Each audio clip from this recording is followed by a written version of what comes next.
गरीब ब्राह्मण रहा करता था। वह बांके बिहारी जी से असीम प्यार करता था। ब्राह्मण बांके बिहारी जी का इतना बड़ा दीवाना था कि वह सुबह शाम जब तक मंदिर न जाए उसे किसी भी काम में मन नहीं लगता था। मंदिर में जब भी भंडारा होता वह प्रमुख रूप से भाग लेता था।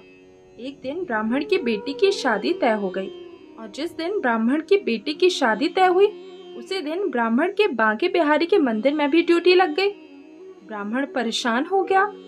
वह करे तो क्या करे, बेटी की शादी भी जरूरी है और बांके बिहारी की आज्ञा भी ठुकरा नहीं सकता।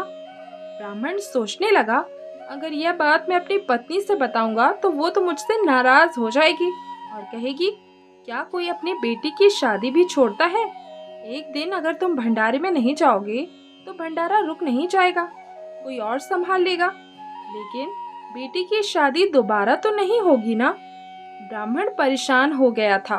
वह जानता था कि कुछ भी हो जाए उसकी पत्नी उसे भंडारे में जाने नहीं देगी, लेकिन उसका मन नहीं मान रहा था। वह बांके बिहारी जी से नजरें नहीं चुरा सकता था। बेटी की शादी के दिन ब्राह्मण अपने घर से बिना बताए चुपचाप समय से पहले ही मंदिर पहुंच गया। मंदिर में जाकर प्यार से सबको भंडारा खिलाया और शाम होते ही जल्दी से वह घर वापस आया, क्योंकि उसे अपनी बेटी की शादी में भी पहुंचना था। लेकिन ब्राह्मण को पहुंचते पहुंचते देर हो चुकी थी और बिटिया की शादी होकर बिटिया की विदाई भी हो चुकी थी।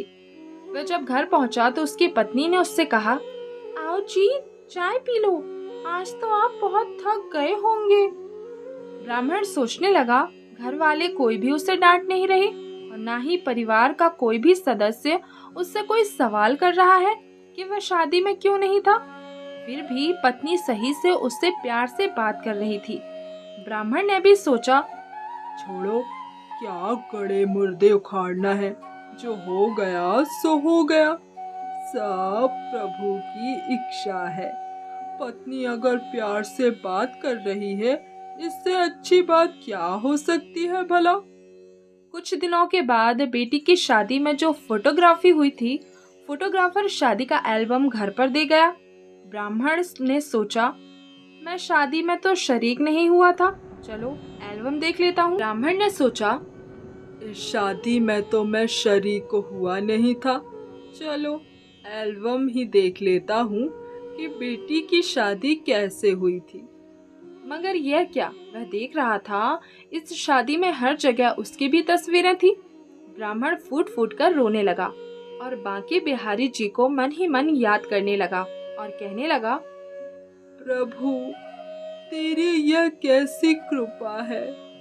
अगले दिन बांके बिहारी जी के वह मंदिर गया और मंदिर में जाकर खूब रोया और बांके बिहारी जी से कहने लगा, हे प्रभु, चाहे कुछ भी हो जाए, अब मैं तुम्हारा नियमित सेवा करता रहूंगा। मैं मान गया प्रभु कि जो भगवान में भक्ति करता है, भगवान उसे कभी भी अकेला नहीं छोड़ता, बल्कि हर जगह बांके बिहारी जी खड़े हो जाते हैं।